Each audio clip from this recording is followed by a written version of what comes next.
As-Sunnah As-Saniyah yang ditulis oleh Al-Imam Syekh Abdul Wahhab Asy-Sya'rani, yang mestinya dibaca Senin kemarin, tapi ya, karena Senin kemarin saya berhalangan, Senin ini ganti Senin kemarin ya. Dan insya Allah Senin besoknya kita baca kitab tafsir ya, insya Allah. Bismillahirrahmanirrahim. Qala muallif hadzal kitab Al-Imam Syekh Abdul Wahhab Asy-Sya'rani rahmatullahi alaihi wa radhiyallahu anhu wa nafa'ana bihi wa bi ulumihi wa asrarihi wa anwarihi zahiran wa batinan fid dunya wal akhirah. Amin ya rabbal alamin. Qala Sayyidi Ali Al-Khawas rahimahullahu ta'ala, mazalimul ibad ala salasati aqsam. Yang punya bukunya tahu nggak itu? Yang terjemah itu halaman berapa itu?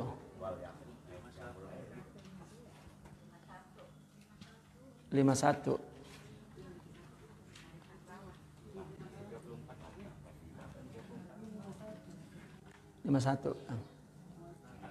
51 ya? Ibu, 51. 51 barisan bawah. Qala Sayyidi Ali kemarin udah kita baca, cuman enggak terus itu. Ya. Kemarin emang udah dibaca tapi enggak terus. Sekarang kita ulang dari situ lagi sedikit. Kemarin wa aman nufus tuh. Ya. Kemarin itu sampai situ. Qala Sayyidi Ali Al-Khawas, ya, ini Syekh Ali Al-Khawas ini guru tarikatnya Al-Imam Asy-Sya'rani ya. Karena Al-Imam Asy-Sya'rani ini seorang faqih dan muhaddits ya, beliau ahli hadis, termasuk musnid dan juga termasuk al-muhaddits. Adapun Sidna Ali Al-Khawas adalah guru tarikat ya, guru tasawuf ya. Qala berkata, mazalimul ibad ala salasati aqsam.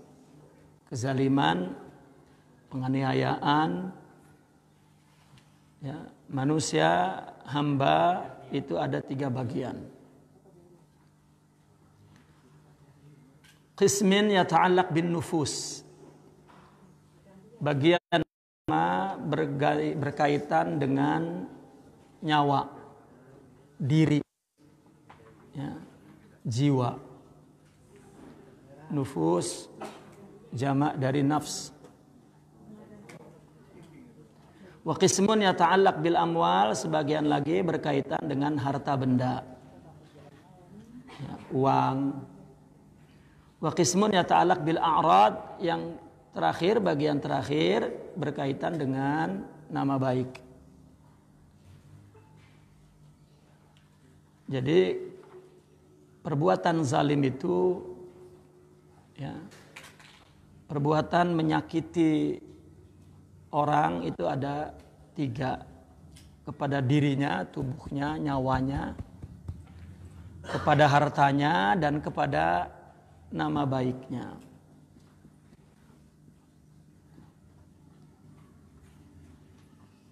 Oleh karena itu di dalam hak asasi ya, manusia, di dalam agama kita itu wajib kita menjaga hak, memelihara hak asasi manusia. Agama diturunkan untuk memelihara hak itu, syariat ya. Allah syariatkan agama ini, Allah atur hukum ya. Agama ini adalah untuk memelihara hak asasi manusia. Menurut mazhab Asy-Syafi'i ada 6 hak asasi manusia yang wajib kita jaga, wajib kita pelihara.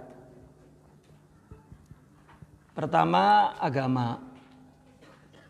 Kedua, akal. Ya, ketiga, keturunan, nasab. Keempat, nyawa, diri. Kelima, harta. Keenam, nama baik, harga diri. Ya. Ini 6 ini setiap orang wajib memeliharanya. Agamanya, akalnya, dan keturunannya. Kemudian dirinya, kita nggak boleh ngebiarin diri lapar lah, kudu nyari duit gitu. Kita juga tidak boleh membiarkan diri kita dibunuh orang, dipukul orang, kan kita yang sakit. Kita wajib menjaga. Dan agama memelihara 6 hak itu. Kita dilarang ya menyakiti orang adalah karena kita diwajibkan untuk menjaga diri kita. Sehingga kalau kita dirampok misalnya, lalu kita bela harta kita, ya sampai mati, matinya syahid itu, karena kita membela hak itu, ya matinya syahid. Namun di dalam mazhab Imam Asy-Syafi'i 6 ini wajib semuanya dipelihara. Namun ada perbedaan. 3 yang pertama wajib taruhannya nyawa untuk membelanya itu. Yang ketiga tidak wajib, tapi jaiz, ya juz. Boleh aja, abdolnya mah udah ge apa? Gitu. Apa tuh udah ge apa tuh artinya? Ya udah nggak usah sampai nyawa gitu maksudnya. Apa yang wajib pembelaannya nyawa, taruhannya agama. Ini kita disuruh kafir nyawa taruhannya. Agama kita diserang nyawa. Yang kedua akal nih. Akal kita dicuci. Akal kita dirusak oleh khamr misalnya. Oleh pikiran fundamental, ekstrim. Itu kita jaga. Yang ketiga keturunan. Anak kita, saudara kita, ponakan kita jaga dari jatuh kepada maksiat. Itu wajib. Ya, tidak boleh dibiarin baik. Ya, akibat pada ngebiarin akhirnya kampung itu jadi rusak semua. Padahal setiap orang menjaga keluarganya masing-masing selesai. Ya kalau kita lihat dari agama. Dan itu wajib. Nah, adapun yang 3 boleh kita membelanya pakai nyawa taruhannya. Apa? Bela nyawa sampai mati. Gitu. Kita mau dipukul, kita bela lagi. Atau harta diambil, dicuri, ditipu. Lah kita bela itu. Ya. Orang menyangka orang sufi katanya nggak suka dunia, diambilin dia udah hartanya diem baik lah, blow on itu mah. Bukan sufi itu orang blow on. Agama nyuruh memelihara, bukan arti cinta dunia dipelihara, digosokin itu mobil, rumah, wah cinta dunia lah kagak, itu wajib dipelihara. Orang kadang salah memahami. Ulah cinta buat sama dunia itu mobil rusak didandanin. Wah iya. Kalau orang Arab dia memang mobil dirusak-rusak dia luarnya. Tidak boleh, karena itu adalah rezeki dan anugerah Allah yang kita wajib memeliharanya, menjaganya. Ya. Contoh misalnya, orang punya utang sama kita tuh, seperak kita tagih tuh. Cuma seperak, hukum. Kalau ngasih mah 10 juta udah ambil dah, nggak apa-apa. Kalau kemarinnya seperak ditagih, ini 10 juta diambil, ini mengasih, hub. Karena sayang, karena cinta, karena kasih. Tapi kalau utang adalah hukum. Ini lo ditagih baik cuma seperak, ge.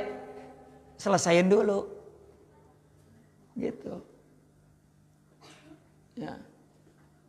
Saya pernah menyaksikan seorang syekh, kami punya guru dulu.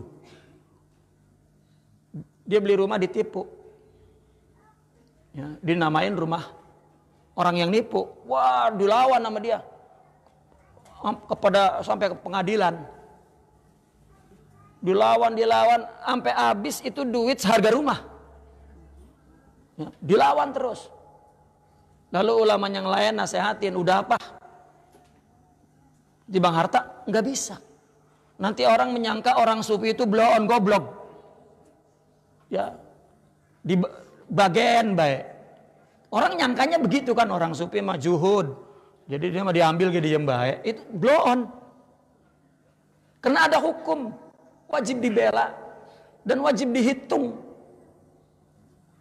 Udah menang tuh rumah kembali sama dia, dikasihin sama orangnya. Itu baru namanya tidak hubud dunia, di situ ketahuannya bahwa yang tadi dia taat hukum Allah dan sekarang orang agar menghormati hukum Allah. Udah dapat rumahnya dikasih lagi, dah ambil buat lo supaya halal.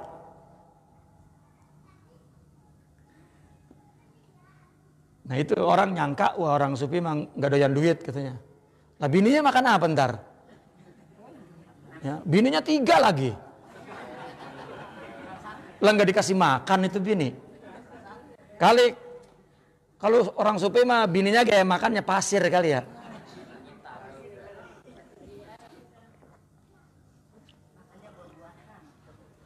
Ini waduh. Nah, pasir dibeli, wah iya lah. Nah maka di sini dijelaskan tiga yang terakhir itu diri, nyawa, ya, nama baik dan harta. Nah maka apabila kita menyakiti orang dengan 3 ini namanya termasuk mazlamah, mazalim, zalim. Kezaliman namanya. Ya, nyakitin orang, apalagi sampai ngebunuh, ngambil harta orang. Ya, yang ketiga menghina nama baik orang. Itu termasuk zalim. Coba dalam agama ini kan mazlamah bahasa Al-Qur'an ya. Zalim itu kan gelap. Gitu. Kenapa keburukan dilambangkan oleh bahasa agama zulmah, zalamah, mazlamah, mazalim, zalim, mazlum. Itu sudah jadi istilah. Itu berbuat zalim. Penganiayaan. Karena orang yang berbuat buruk, berbuat penganiayaan, berbuat kezaliman, dia tidak punya cahaya, yaitu gelap. Lawannya zulmah, az-zulum adalah nur. Lawannya gelap adalah cahaya. Jangan ngomong bebo. Lawannya gelap adalah cahaya. Agama memberikan simbol, lambang, kebaikan dan akhlak mulia itu nur. Kalau nggak punya nur, gelap. Itu namanya nggak punya nur. Nggak punya nur itu Allah nggak ngasih. Ya, Allah nggak ngasih nur. Ya, maka disebut gelap. Nah maka segala sifat buruk itu disebut mazlamah, zalim. Di Al-Quran dikatakan orang yang menzalimi dirinya sendiri. Orang yang menzalimi dirinya sendiri. Itu bukan berarti dia mukul-mukul dirinya, bukan. Orang melakukan keburukan kepada orang, sebenarnya dia menzalimi diri sendiri, menganiaya diri sendiri. Contoh begini. Orang dengki dengan orang, kan disebut oleh agama sifat dengki. Ya, padahal lambangnya, kata Al-Quran itu gelap aja. Gelap itu kan kosong, hitam. Gelap hitam apa Pak? Nah, hitam gelap. Makanya ada ilmu hitam, ilmu putih.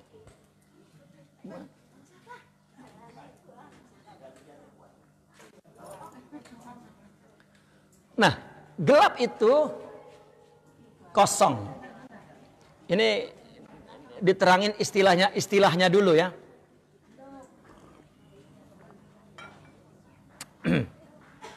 Misalnya orang dengki kepada orang,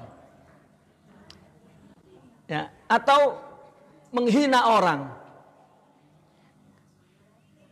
Kelihatannya secara zahir itu si A menyakiti si B. Padahal bukan, dia menyakiti diri sendiri. Bukan bicara soal dosa, ini dosa itu kan. Dosa itu kan artinya balasan buruk, siksaan, kan itu dia menyakiti diri sendiri. Tapi memang ketika dia dengki kepada orang lain, itu sifat itu kosong, diri itu kosong dari sifat nur, dari sifat baik.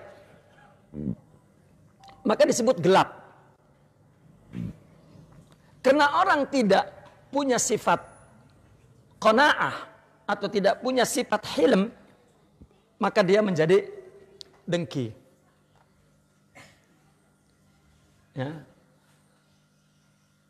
Orang dikasih musibah, marah-marah karena tidak sabar. Berarti dia zulum, gelap. Nah, sifat tidak punya sabar, ya, itu sifat yang menyakiti diri sendiri. Kenapa? Karena dia tidak punya nur, tidak punya sifat baik, akhlak. Nur itu.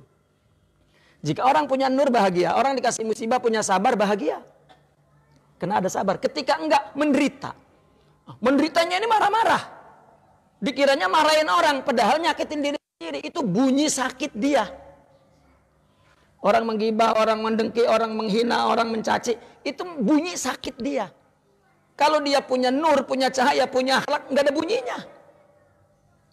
Malah sebaliknya, orang ngehina, malah dia dipuji. Maka kata Nabi, ahli surga itu 3 sifatnya. Kalau dia diputuskan tali silaturahminya, persaudaraannya, disambung sama dia. Kalau dia dipelitin sama orang, malah dia bagi. Coba. Kalau dia disakitin sama orang, malah dia berbuat baik. Itu ahli surga, ahli bahagia, karena dia punya nur. Kalau sama, nggak punya nur, gelap, dua-duanya, ya saling balas-membalas sudah. Nggak sudah-sudah. Ngapa orang bermusuhan gak sudah-sudah? Gelap semua. Ya. Maka kalau ditanya, gelap, ya gelap. Kalau ada terang aja, enggak. Saya suka cerita Sayyidina Al-Hasan Zainal Abidin. Itu putra daripada Sayyidina Al-Hasan, Sayyidina Al-Husain. Disebut As-Sajjad. Saya sering ulang-ulang cerita ini. As-Sajjad ini karena rajin ibadah, Bu, disebut tukang sujud. Ketika Imam Sayyidina Al-Husain dibunuh di Karbala, ya, dibunuh di Karbala, dia termasuk yang berhasil lari kabur dan menyaksikan pembunuhan cucu-cucu Rasulullah, banyak banget yang dibunuh tuh. Al-Imam Zainal Abidin menyaksikan, tapi dia sempat kabur. Salah satu pembunuh bernama Jaushan, orang Parsi. Singkat cerita, beberapa belas tahun si Jaushan ini tersesat dan mampir di rumah Zainal Abidin. Kaget, waduh, itu Rasulullah itu yang selamat lari. Mudah-mudahan dia nggak tahu. Nenamu di rumah Al-Imam Zainal Abidin 3 hari, Bu. Dikasih tidur empuk, dikasih makan enak, dikasih minum enak, dikasih omongan yang enak-enak. Dia berdoa mudah-mudahan dia kagak tahu gua. Tapi begitu udah mau pamit pulang, dia ngelamun aja, ya Allah ini orang blow on apa emang gak kenal ya. Nah itu orang sufi disering sebut blow on karena diapain gitu diem baik. Ini orang blow on apa? Akhirnya dia mikir aja, sampai ditegor lah, ngapa Pak? Mau belum bergerak aja, artinya belum pergi aja. Gini, kamu kenal nggak dengan saya? Iya saya kenal waktu di Karbala kan. Kaget dia, lah berarti kenal. Turun lagi, kok kamu begitu baik? Aku melihat akhlak burukmu waktu di Karbala. Dan inilah akhlakku. Lah nggak punya buruk, bagaimana mau ngasih buruk? Orang kenapa penyayang? Karena punya sayang. Kalau enggak lah enggak. Kalau dia sayang ya buaya itu mah. Sama buaya sama Pak Aya berdua-dua. Itu akhlakmu dulu waktu aku lihat di Karbala dan inilah yang aku punya. Inilah akhlakku. Jadi akhlak itu bukan pikiran tetapi sifat. Nur. Maka Allah waliyul ladzina amanu. Allah yang mengendalikan orang iman. Yukhrijuhum minaz zulumat. Dia mampu mengendalikan tubuhnya, zulumat. Ilan nur, untuk mencapai cahaya kemudian rohaninya. Sifat mulia itu. Nah maka ini agama menyuruh jangan menzalimi. Praktek konkretnya milikilah akhlak. Sebetulnya begitu. Karena kalau nggak punya akhlak nggak bisa. Contoh misalnya, misal ini ya Bu, minta maaf ya Bu, misal Bu, jangan marah, namanya contoh. Akhirnya kawin lagi. Loh romannya kalau contohnya itu terus nembleh baik. Contoh ini mah contoh. Iya. Sakit nggak Bu? Di mana sakitnya Bu? Nah, udah bukan di sini katanya udah keluar bun-bunan ya.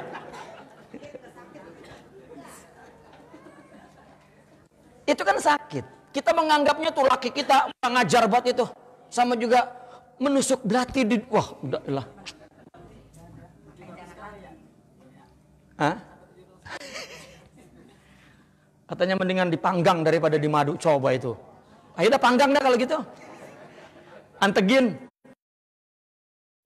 Ini mah misal. Ya. Kan disakiti tuh. Ya. Kemudian dia tidak punya nur. Tidak punya nur.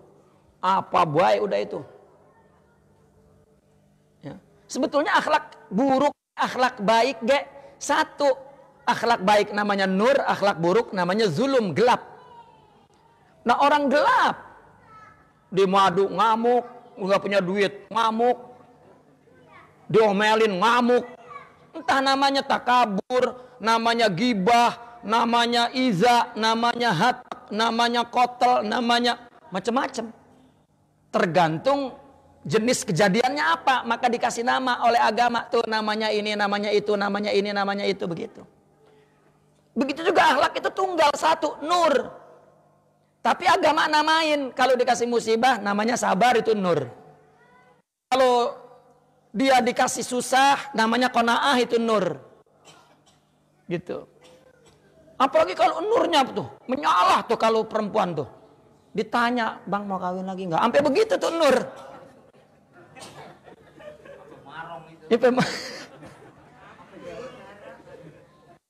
Enggak, itu mah cuma umur Bu. Enggak sampai begitu nur.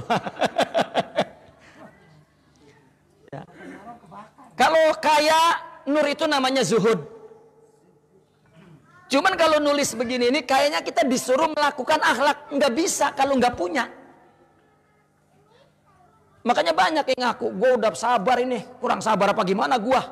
Tuh kata dia mah, padahal mah nggak punya. Kalau sabar mah lupa sama namanya apa tadi. Ya. Itu lu diem baik di madu ya, habis sudah takdir Allah. Enggak jawabnya loh. Gua mah sabar, ayo. Gua mah ridho, gua mah. Enggak ada bunyinya. Lupa sama namanya, lupa. Dan malu lagi nyebutnya. Gitu. Kenapa? Karena rasa yang dicicipi oleh hati, nur rasanya, bukan nama. Tuh, sedetail itu dalam tasawuf itu. Dah, sekarang kita pindah ke sini. Kenapa kita dilarang menzalimi? Artinya kita disuruh mempunyai akhlak. Agar kita tidak menyakiti diri kita sendiri. Jangan mikir nyakitin orang. Nabi disakitin sama seluruh orang Quraisy, orang sakit pisan. Nabi dalam sebuah hadis, ya, hadis itu yang bilang maudhu, yang bilang dhaif, tetapi orang sufi yang meriwayatkan. Al-Imam Ibn Arabi di Kashfih, dari Kasyaf. Nabi pernah didatengin iblis. Ya, Nabi lagi ngaji begini. Wah, ketok-ketok pintunya, gua sopan, buka. Sampai iblis, kata Nabi. Masuk. Ada iblis? Saya disuruh, saya ingin ketemu sampean. Tapi disaratin sama Allah. Kudu jujur jawabnya. Nah, iblis enggak jujur. Ditanya apa baik kudu jujur. Kalau enggak, dia bohong dikit aja hancur jadi debu. Dia berjanji untuk jujur. Oh gitu. Ya udah kalau gitu gua nanya. Ditanya sama Nabi, siapa yang paling lu benci dari makhluk Allah ini? Apa jawab iblis? Anta ya Muhammad. Bahkan jujur tuh. Coba kalau kita gaplok udah kan? Ya, Nabi senyum. Siapa lagi? Anak muda yang ngikutin akhlak ente.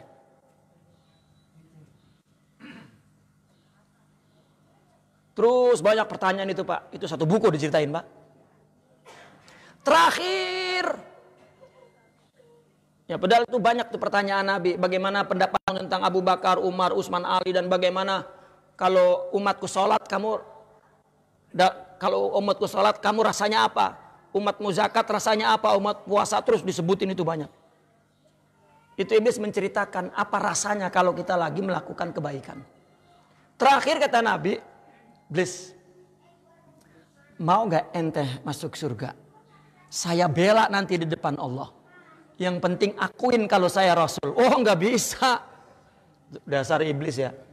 Enggak, yang kita lihat pelajaran di sini, itu Nabi ya, sama iblis tetap aja diajak baik dan ngomong baik.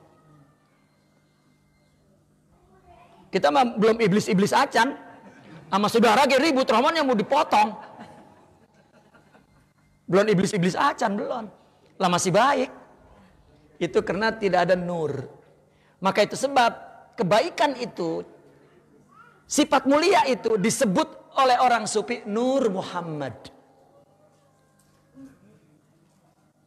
Kita perlu, Bu, agar di sini sabar, di situ ridho, di sini tawakal, di sini zuhud, di sini waro, di sini ifah, di sini khusyuk, di sini ikhlas. Nur. Lah bukan lagi ngamalin tulisan, lah kagak bisa. Ini yang kata kiai kita dulu mah. Ya, ngaji enggak ada di kitab, maksudnya di dalam kuduah, di dalam itu yang di dalam yang diajarkan. Di kita mah tulisannya kan ya, sabar. Gua sabarin lah, biarin. Setahun pengen tahu. Disabarin setahun. Mending kelamaan setahun mah. Kadang kalau 3 kali dia masih begitu baik, bos, nggak ada sabar, ini malah nggak ada itu istilah begitu. Itu bahasa agama di kalangan awam. Nah ini awam ini kitabnya sinetron. Ibu-ibu tuh ngambil kitab sinetron, ngambil contoh di sinetron. Amit-amit. Ya. Kitabnya karangan Aulia, ini mah nyontohnya ke sinetron. Begitu lagi ngeliat TV, ada kelakuan laki bini, itu lakinya kayak lakinya tuh, bang, makanya tuh, wah lu. Untung bukan saya enggak kayak dia bang, kalau kayak dia dibunuh bang. Itu kitabnya kata dia mah. Ya, berhenti Bu, nonton sinetron tuh. Baca kitab.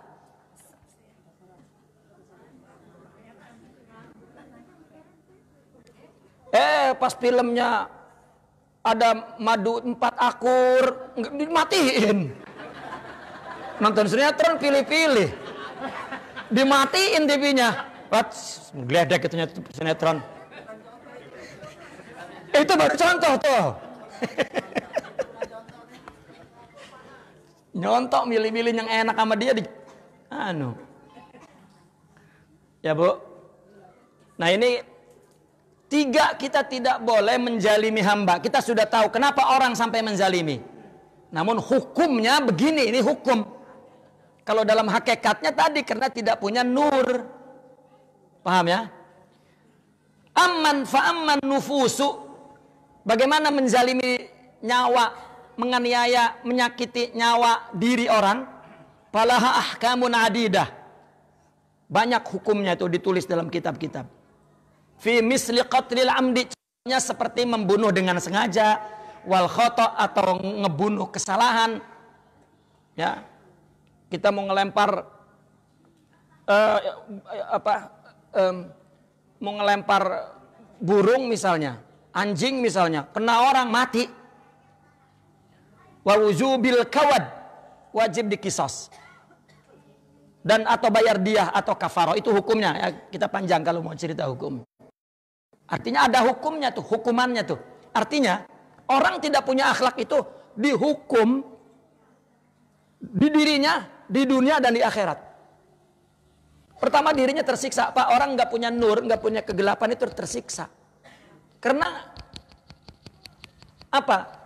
Karena dia dalam keadaan lemah dan jauh dari Allah. Orang nggak sabar sakit nggak Bu?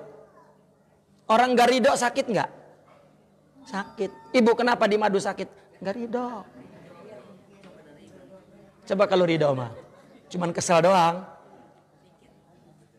Tuh, dihina orang. Ya, sembahyang itu Bu, mesti punya sifat khusyuk. Kalau enggak, berat. Kalau enggak ada nur, apage berat. Enggak punya duit, berat. Punya duit, berat.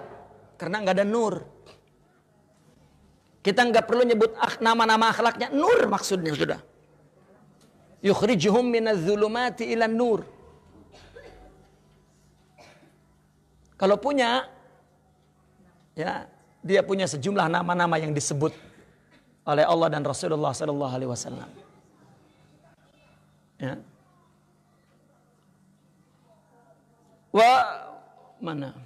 Wa ghairi dzalika mimma huwa mazkurun fi kutubul fiqh, dan lain-lain tersebut dalam kitab-kitab fikih.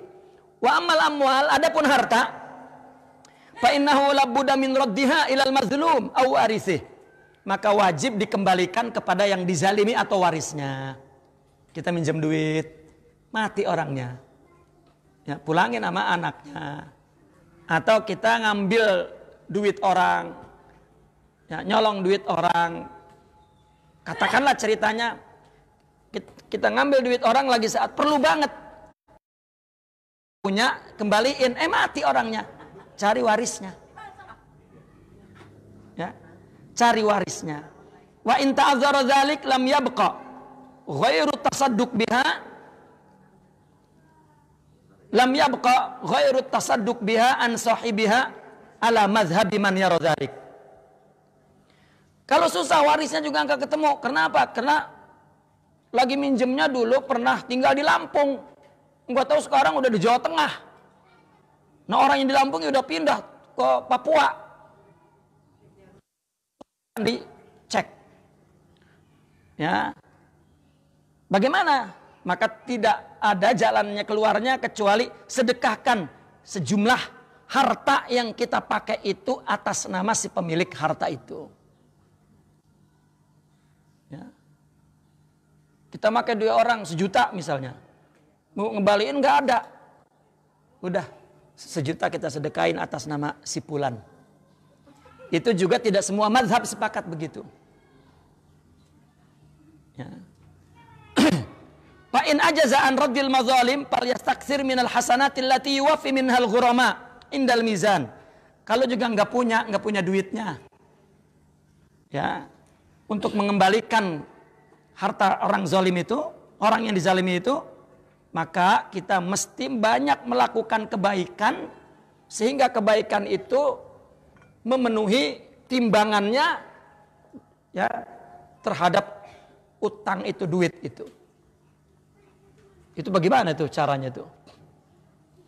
Niatkan, ya Allah, ini saya dulu pakai duit orang ini, saya, ya, orangnya nggak tahu kemana, ngembalinya susah. Saya juga mau ngembalin nggak punya. Baik. Itu hukuman dari Allah. Coba orang tidak punya akhlak, serba derita, maka disebut syaqi. Al-Quran menyebutnya asqiya. Apa? Derita, celaka. Wa illa falyata'ahab litahammuli asqalil mazlum wa auzarihi yaumal qiyamah. Kalau enggak ada kita melakukan apa-apa, maka bersiap-siaplah untuk menanggung beban dosa orang yang dizalimi itu, ya, di hari kiamat nanti. Kama warada fis sahih, sebagaimana yang ada dalam hadis sahih, anna man kanat lahu hasanatun ukhidha min hasanatihi wa utiya lil mazlum. Kalau kita punya pahala kebaikan, nanti di akhirat diambil kebaikan kita, dikasih sama yang dizalimi. Ya. Bagaimana kalau nggak punya kebaikan? Kalau tidak punya pahala, turiha alaihi min sayyiatil mazlum. Dosa yang kita zalimi dikasih ke kita. Dosa kita kayak banyak, nggak punya kebaikan, ditambahin bisa nama dosa yang kita zalimi, yang kita ambil hartanya, yang kita curi hartanya, yang kita gasab hartanya, yang kita rusak nama baiknya dengan ghibah, dengan, ya, dengan hasad, dengan ihanah, ya. Wa kutiba lahu kitabun ilan nar, dan diberikan satu kitab kepadanya, tulisannya bahwa dia masuk neraka. Udah. Artinya dia dicatat sebagai ahli neraka, begitu. Nggak ada kitab sebetulnya, itu cuma, ya, lughatul hikayah, ya, ada uslubul hikayah. Wa ammal a'rad, adapun nama baik, faqad zakara ba'du muhaqqiqi al-a'immati fiha tafsilan hasanan la'allahu ahwatul wujuhi min fi hadzal bab. Bagaimana menganiaya, menzalimi nama baik orang. Sebagian para muhaqqiq, artinya orang-orang arifin, ya, orang-orang yang faqih dan juga arif, ya, disebut muhaqqiq.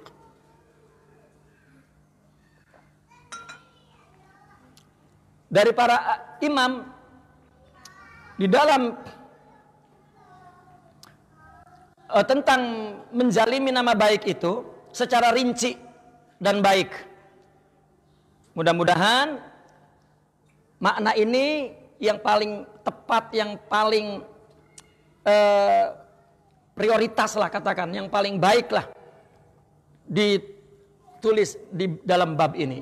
Artinya banyak pendapat ulama, tapi Imam Sya'rani mengambil satu pendapat yang dianggap oleh dia ahwat, afdal, ya. Karena ahwat itu motifnya adalah al-fadl. Ini yang lebih ihtiyat, artinya ini yang lebih afdal. Apa? Wahwa anna tilkal mazlamah in kanat ghibah aw namimatan fala yakhlul amru fiha min ahadi halain. Kita menyakiti, menjalimi nama baik orang, jika bentuk kezalimannya itu adalah ghibah atau namimah, maka perkara ini tidak terlepas dari dua situasi. Imma an takuna qad balagatil mazlum imma an takuna qad balagatil mazlum au lam tablughu wa in balagat ta'ayyanat tahallul minha wa in lam tablughu kana tablighu lahu adza jadidan fayurisu minal hiqdi wal qita'il mawaddati wa nahwi dzalika ma huwa as'abu min tilkal mazlamah. Ada dua keadaan. Apa keadaan pertama? Kita menggibah orang, mengadu domba orang, ya. Kemudian jika gibah itu, namimah itu sampai beritanya kepada yang kita zalimi tadi, atau tidak sampai, ada dua keadaan. Kita omongin orang, sampai omongan kita ke orang. Ya. Kita adu domba orang, sampai. Itu satu. Kedua, enggak sampai. Hukumnya beda. Bagaimana kalau sampai? Kalau sampai, mesti datang minta maaf. Mesti datang minta maaf. Minta maaf ya, kemarin saya ngomongin ente. Wah, itu ulak marahin gebuk ya. Wah, aduh ini rupanya nih. Ya. Di depan doang lu manis-manis sama gua rupanya ya. Ayo. Ya, tapi itu resiko. Bagaimana kalau kagak sampai? Kalau belum sampai, dan kalau misalnya dia sampein kepadanya, itu malah menjadikan apa? Azza jadidan. Kita ngomongin nih, atau ngadu domba nih, kita sadar, ya Allah, gibah gue jadi ngadu domba. Kita sadar, mana ini ya, kan dosa. Gue sampein, gue minta maaf. Nanti dulu dilihat orangnya modelnya pemarah enggak. Iya. Kalau bakalnya disampaikan, dia malah timbul sakit yang baru. Ya. Malah jadi dia tambah sakit. Bahkan dengan kita ngomong, jadi dia timbul dengki. Malah dia menjadi berubah. Ya. Sikapnya, pikirannya, jadi malah jadi sama kita nggak suka. Malah benci. Udah sakit, benci lagi sama kita. Nah, dan ini lebih parah daripada kita omongin. Kalau kita omongin mah kan kagak tahu, nggak ngapa-ngapa. Begitu diomongin, ya, begitu kita jujur minta maaf, lah malah jadi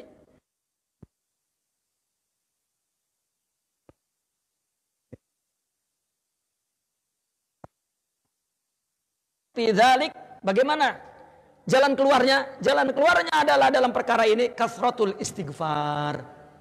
Banyak istighfar. Ya.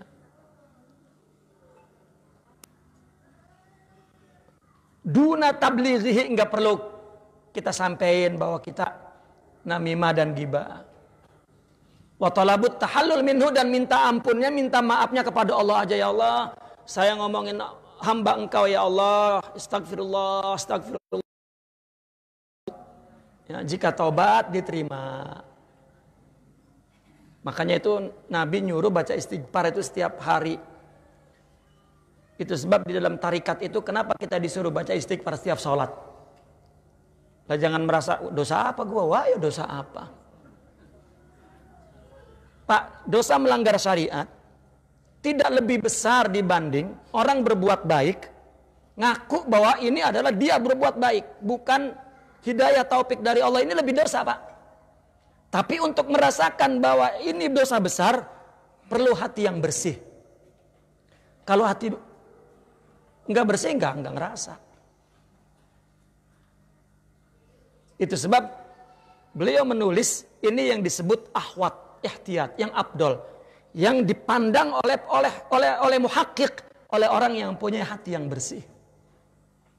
Bukan hukum yang biasa dibahas oleh ulama fikih untuk takhfif, untuk meringankan orang banyak.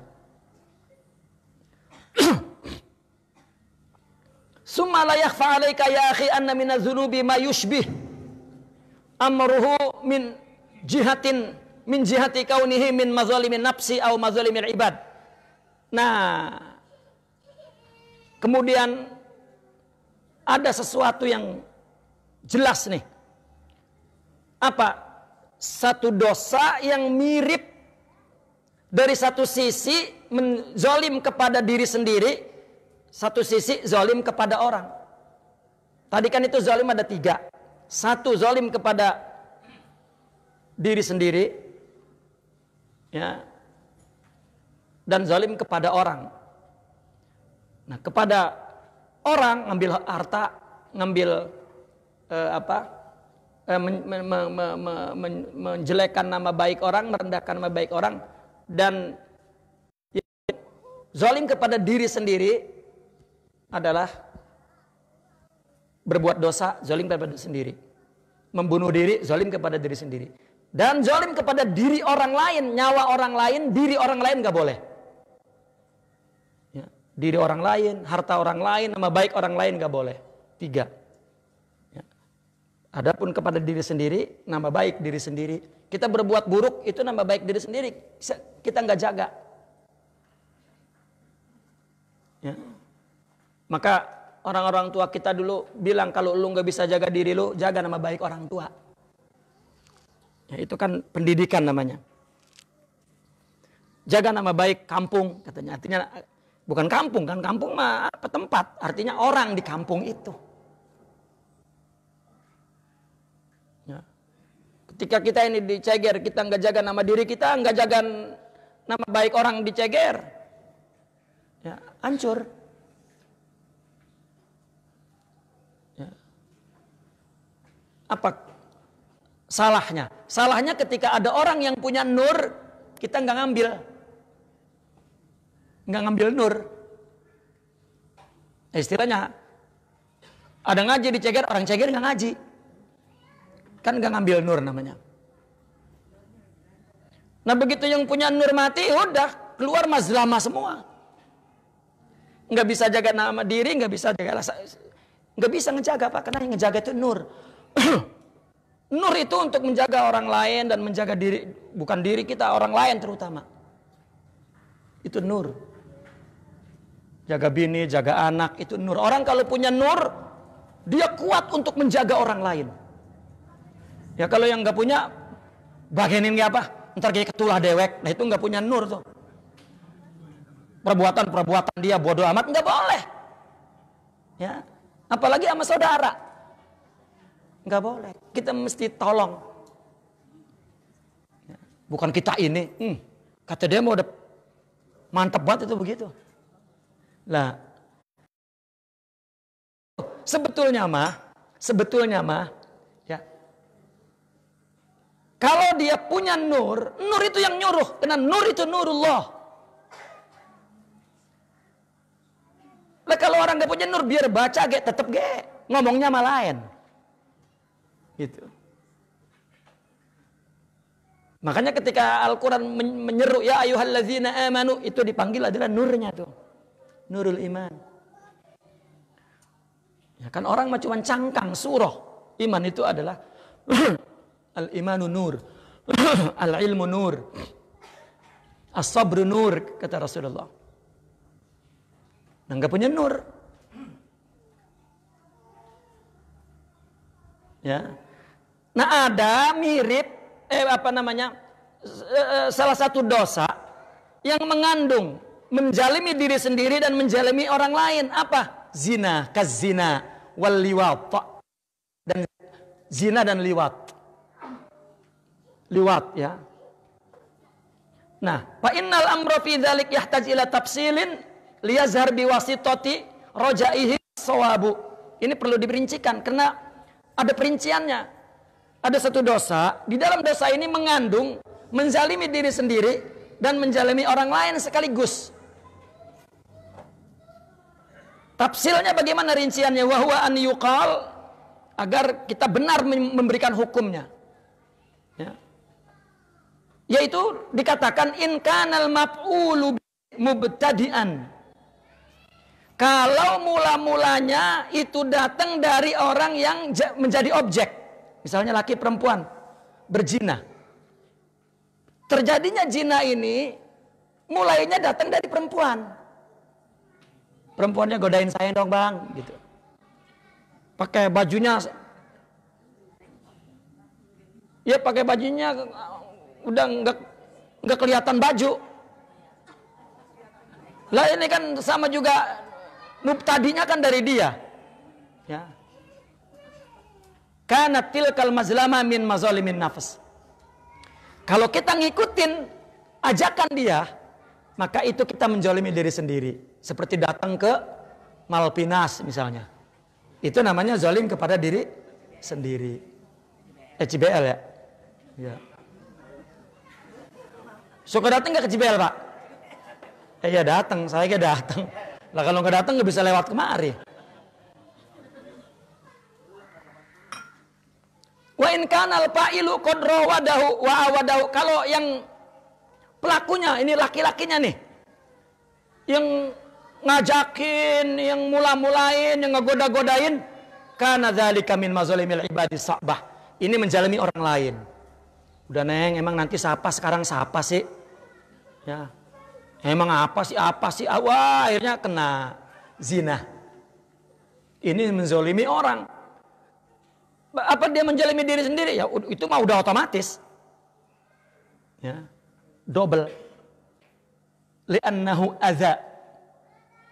Ya, li'annahu adza tilka surati wa qaharaha wa jarraha ilal maksiyah. Karena itu menyakiti. Ya, dan memaksanya dan menyeret perempuan itu ke maksiat. Wa man sanna sunnatan sayyi'atan kana alaihi wizruha wa wizru man amila biha ila yaumil qiyamah. Orang yang memulai satu kebiasaan buruk, kan ini ngajakin maksiat laki-lakinya ke perempuan, dia yang mulai, maka dia mendapatkan dosa orang yang diajak, dia berdosa, dan dosa yang sama ditimpahkan kepada yang ngajak itu. Ya. Dan dosa amal dia, udah gitu perempuan ini terus jadi pelacur, itu dosanya juga dibekasi ke kita. Kan banyak. Ya, wawancara itu diwawancarai ya orang prostitusi itu. Emang apa neng? Jadi begini, ya mula-mulanya mah demenan saya. Pegih udah bunting mah pegih. Ya udah telanjur. Katanya kata agama, ya melaksanakan sekali sama 100 kali dosanya. Nah daripada sekali mendingan 100 kali dah. Itu dosa itu sama dalam konteks hukum fikih. Nah karena terkadang ulama fikih bukan seorang muhakkik. Ya.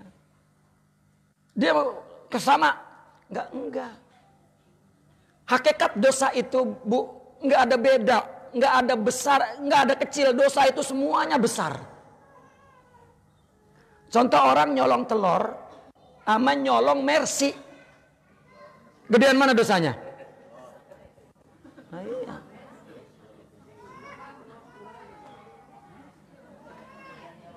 Lah iya. Tapi bagi Allah sama, kita jangan cuman telur, jangan cuman telur. Karena dia berdosa kepada yang maha besar dan maha agung. Sama itu. Beban buruknya, artinya nur yang ada di hatinya itu redup. Itu sama. Dihapus sama dosa itu. Baik telur, mercy, sama. Itu mah hukum fikih. Makanya orang koruptor tuh. Sekali korupsi triliun, lah mendingan itu daripada nyolong telur be. Ya, dan kedua-duanya jika dia bertobat kepada Allah dimaafin. Karena Allah bikin gede kecil itu untuk kemaslahatan hak asasi 6 itu tadi. Allah emang gak ada urusan. Emang kalau lu berbuat dosa rugi, kata Allah, gua lah kagak. Kalau lo berbuat baik untung gue lah kagak. Gue kasih hukum gede kecil untuk kemaslahatan makhluk. Ya.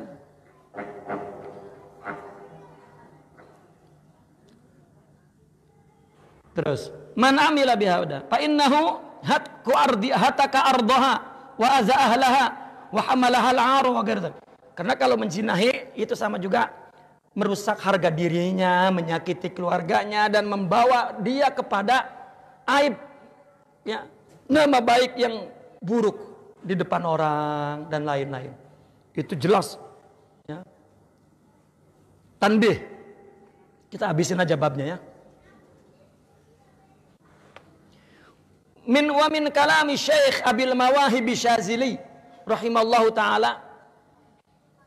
Karena Imam Sya'rani ini Syaziliyah, ya, tarekatnya, ya.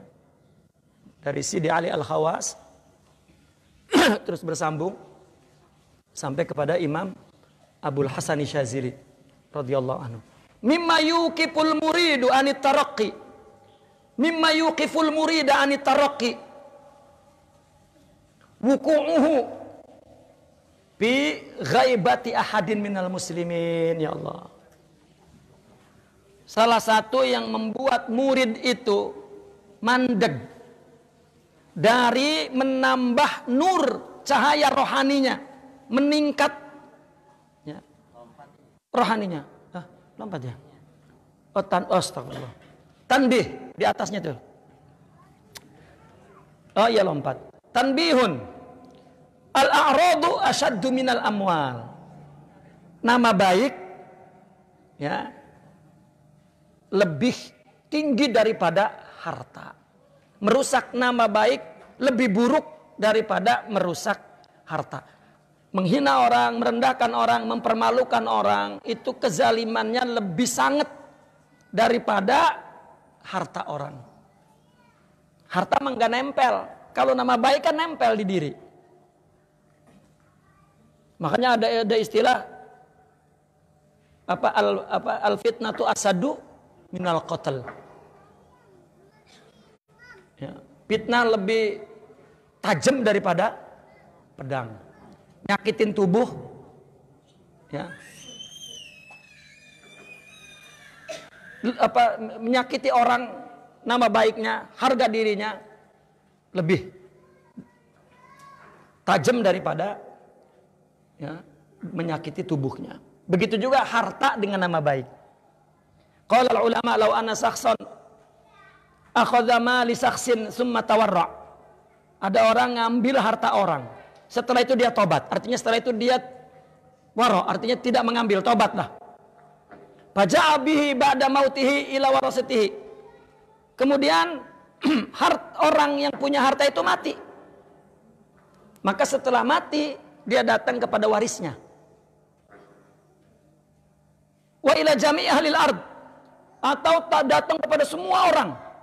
Faja'aluhu fi hillin, mereka ingin menjadikan dia memaafkan, maka nabi khilin dan tidak dimaafkan, dihalalkan. Ini harta nih.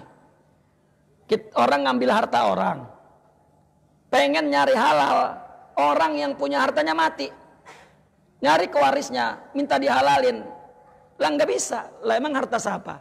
Harta bapak kamu lah, bapak sudah kagak ada. Ya halalin lah, bagaimana ngehalalinnya? Atau dia minta semua orang kampung halalin dong saya. Enggak ada yang bisa menghalalkan. Cuman dia doang yang bisa ngehalalin. Itu harta begitu. Sedangkan nama baik, ya, fa'aradul mu'min asyaddu min mali. Nama baik orang mukmin lebih sangat daripada hartanya. Mau minta maaf kemana itu? Meskipun tadi ada ulama ya kalau udah nggak ada jalan tetap kita tobat kepada Allah. Tetapi wallahu a'lam. Jika Allah berkehendak Allah ampunkan, jika tidak ada hitungannya di akhirat. Makanya kata orang sufi, orang jika tidak ada nur, ya, dan itu yang membuat dia melakukan keburukan. Gitu.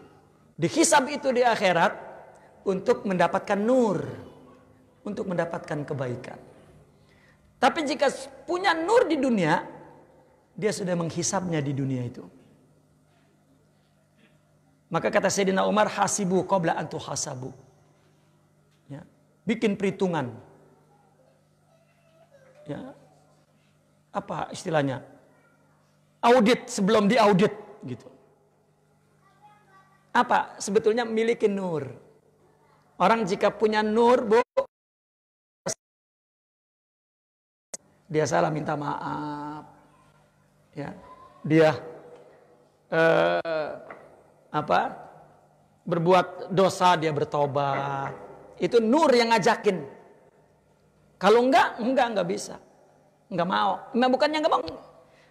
Enggak punya nur yang ngajakin baik, itu nur itu.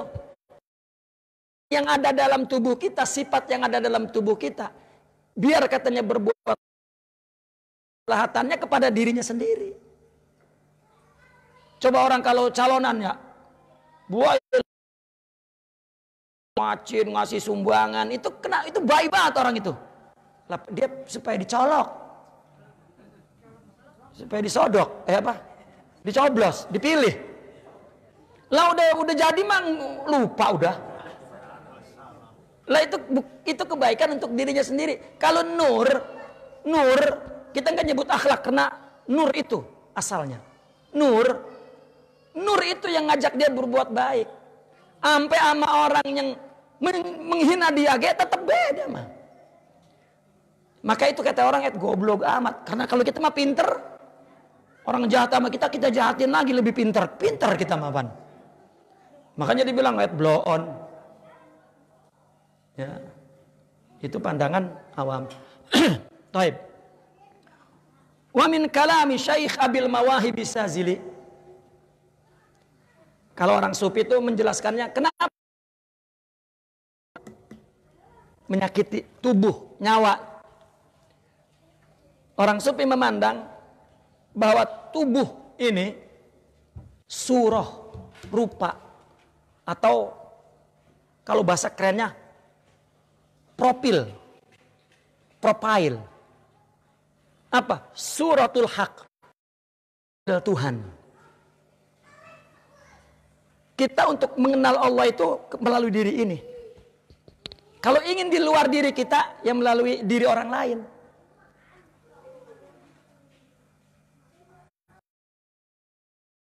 Supaya memandang bahwa tubuh-tubuh ini seperti gambar-gambar yang ada di film, di layar tuh. Kan banyak orang itu kayak begitu. Kalau dia berbuat jahat, karena klisenya jahat. Lah kira-kira kalau misalnya kita marah sama orang itu, sama orang yang ada di, misalnya dia mainnya jahat banget tuh. Ibu-ibu bawel banget itu dalam sinetron tuh. Ya, kita marahnya kan bukan itu marah sama tulisannya kan. Kalau yang ngerti. Nah, kalau yang nggak ngerti sama itu marahnya. Nah, kita nyakitin orang karena kita tidak kenal Tuhan. Kalau kenal Allah, enggak, itu mah tulisan untuk kita disakiti orang. Adapun sebab dia buruk mah itu urusan dia. Emangnya ngurusin orang siapa? Allah semua. Orang sufi memandang menyakiti orang karena dia menyakiti kita, menyakiti orang karena dia menyakiti kita, itu ikut campur kepada urusan Allah. Ya. Serem gak itu akhlak orang sufi itu? Ya. Dia memandang manusia itu apa? Waham katanya. Apa waham itu? Ilusi. Makanya Nabi Shallallahu Alaihi Wasallam dihina, dicaci maki, dilemparin kotoran. Wah, nama baiknya apa? Baik.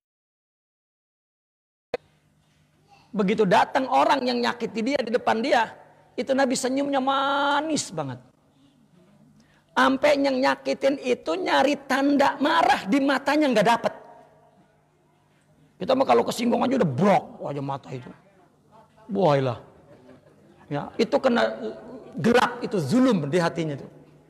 Kalau ada nur apa? Cahaya apa? Pemaaf, penyayang, pengasih, melupakan kesalahan, dan itu keluar semua tuh. Kalau nur itu berupa tulisan, itu ada al-afu wal rauf wal wadud wal rahman wal rahim was samah wal afu banyak itu.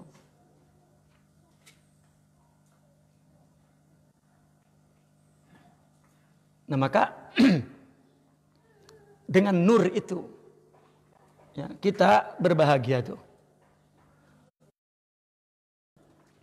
Maka ini kata Imam Asy-Syadzili, murid apabila menggibah salah seorang muslim, berhenti itu, menambah,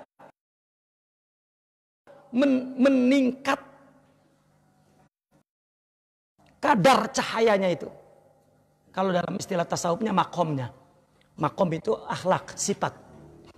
Ya, berhenti di situ. Ibadah dia, zikir dia tidak nambahin makom. Tidak ningkatin, tidak. Berhenti taroki. Nabi soahi bidzalika sahas. Dan pahalanya kirim kepada orang yang kita gibahin. Kita ngegibah orang, Bu, kirimin Fatihah, bacain Al-Quran, kirim ke dia. Kita mengirim Fatihah yang mati doang. Ya.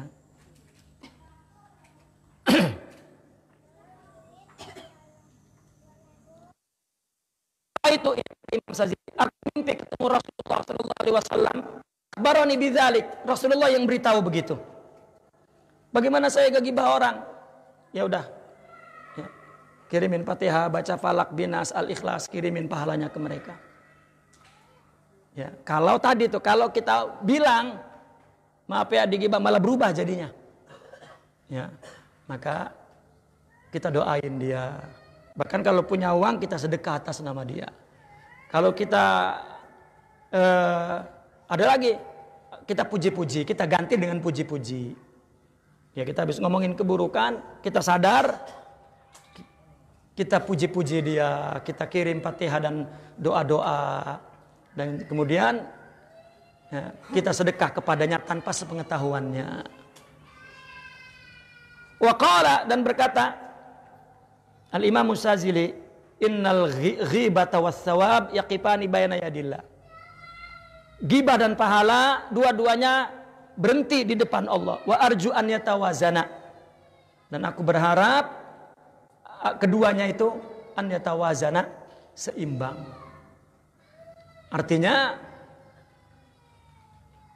ketika kita menggibah kemudian kita kasih pahala, ya kedua-duanya berhenti di depan Allah. Mudah-mudahan paling kurang ya, kita enggak dosa meskipun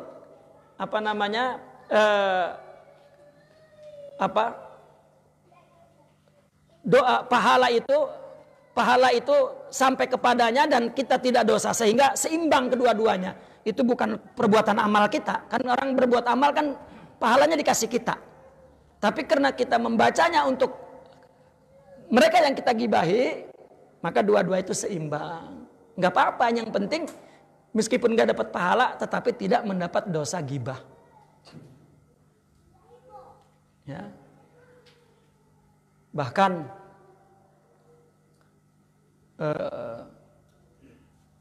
kami dulu para masyayikh ya, berpesan untuk mencari guru dalam tasawuf yang lidahnya itu selalu berzikir kepada Allah. Ya. Ini artinya bahwa lidahnya tidak pernah gibah. Tidak kotor. Ya. Jika bertemu, meskipun itu pimpinan tarekat dan ulama besar, jika lidahnya kotor, bagaimana? Ya, mau membawa kepada kebaikan. Ya. Berbeda di dalam jarah wa ta'dil atau tahdzir kepada orang untuk untuk sebuah keburukan. Itu ada etika dan adabnya dalam fikih, dalam syariat. Nah, kenapa ini bab ini diletakkan di dalam kitab Minahus Saniyah ini sederetan dengan mujahadah. Sebelumnya kan kita bicara jaga mulut, jaga perut, ya. Jaga tidur untuk membersihkan diri. Nah, yang ketiga ini yaitu tidak menyakiti orang lain. Itu di dalam tasawuf itu pantang. Ya. Kalau kata istilah kita mah pantang menyakiti orang. Karena apabila menyakiti orang, itu langsung berhenti nur dari Allah. Bahkan orang sufi berkata begini, kita diciptakan itu untuk apa? Untuk takdisudayan. Apa maknanya takdisudayan?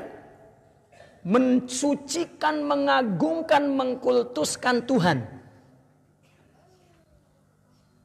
Jalannya antakrimil insan, memuliakan orang.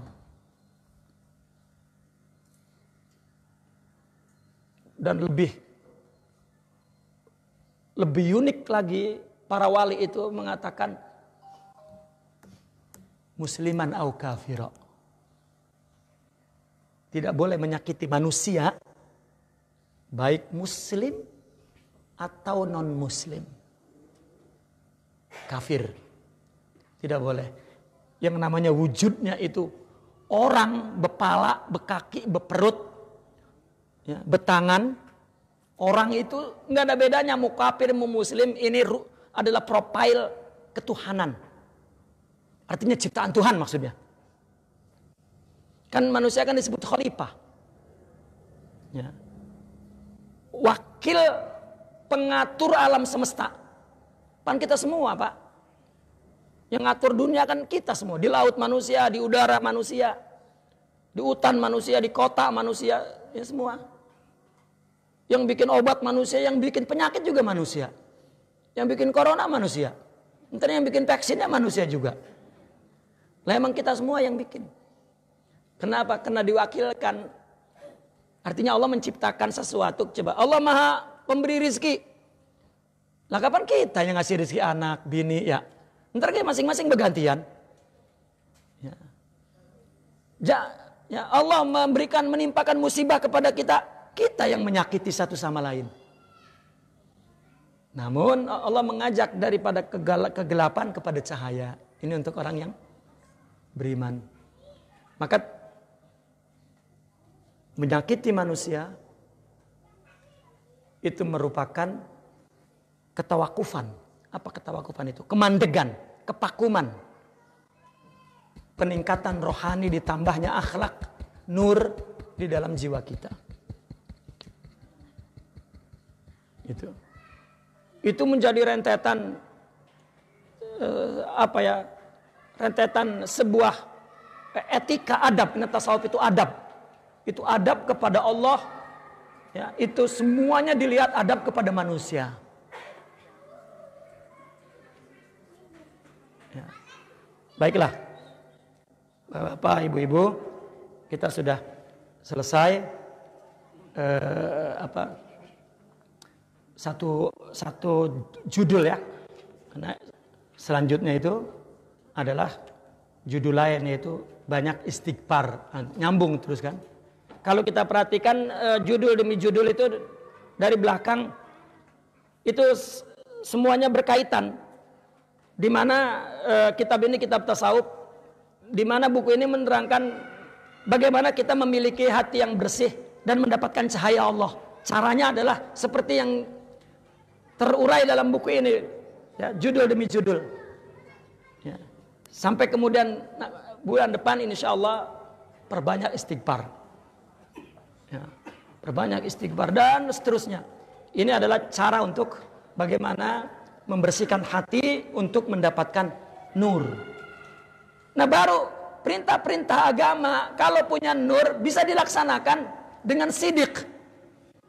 Ya, bukan zohirnya doang, tetapi juga zohir batin. Baru dikatakan perintah agama dan hidup ini ringan, tidak berat. Bu, beratan susah apa beratan kaya, Bu?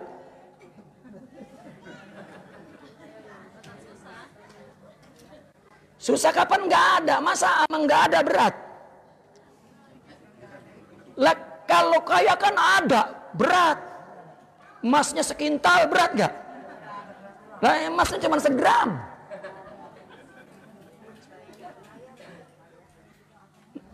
Yang jawab pernah kaya.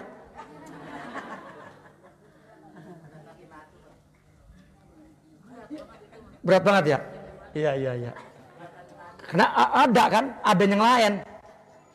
Katanya kalau di madu berat banget Pak. Iyalah, apalagi istri keduanya gemuk, berat bener. Enggak di madu ge Pak, tetap baik berat. Bukan di luar, tetapi di dalam diri kita. Orang kaya banyak yang menderita Pak. Itu sebab di abad pertengahan kedua, banyak orang-orang yang kemudian disebut sufi. Orang kaya Pak, orang sufi yang kaya ditinggalin hartanya. Dia hanya memilih beberapa baju saja. Tadinya kudanya banyak, dia hanya satu kuda saja. Rumahnya bahkan diberikan oleh orang. Apa? Untuk ringan katanya. Sehingga mereka mengatakan khafif. Ringan-ringan, jangan. Ini mah apa, gue pengen berat. Bapak punya bini satu ringan Pak. Coba 3, berat Pak. Sumpah berat Pak. Ya ringan, tapi kenapa? Ini kan namanya materialistik. Kalau ada rohani, semuanya ringan. Semuanya ringan. Kalau ada rohani. Berat itu nggak punya rohani. Bahkan kalau punya rohani tadi itu. Pada abad pertengahan kedua, orang-orang sufi yang kaya raya ninggalin harta. Tapi motifnya ada 2. Pertama karena waktu itu timbul kesenjangan sosial. Yang kaya-kaya, yang miskin-miskin. Orang nyangka pantas dia mah ibadah ada duitnya. Katanya gitu. Orang sufi tampil miskin agar jadi contoh. Karena orang sufi kan kuduah. Oke, saya miskin. Nggak ada masalah. Nyari makannya hari ini makan. Besok nggak tahu. Hari ini makan. Ketika ditanya ntar anak bagaimana? Apa anak nasibnya beda-beda. Kita mikirin anak. Pikirin Pak kalau ada mah. Ya artinya hati itulah. Kalau mikirin ini kan ini mendengar perintah tulisan. Tapi sebetulnya mah hati yang mampu melaksanakan tulisan agama ini. Hati. Itu kata kiai dulu mah, saya emang gak mikirin orang, saya memikirin diri sendiri. Ya kiai dulu bilang, saya emang gak mikirin orang, anak bini gak saya pikirin, saya memikirin diri sendiri. Tetap anaknya dapat waris. Maksudnya dia pikirkan dirinya sendiri. Bagaimana berbuat baik kepada orang. Lah nasib orang mah baik, buruk, jelek lah emang urusan gua. Orang tua udah mati, kita baik buruk lah gak ada urusan lagi udah. Itu maksudnya, ini mah bener. Kata kiainya nggak mikirin diri, murid-muridnya nggak mikirin bener. Dibiarin bininya anaknya ya. Merusak, mau hancur. Ya, akhirnya diri dia nggak dipikirin, orang nggak dipikirin. Ya, nakifuna walhamdulillah, al-Fatihah.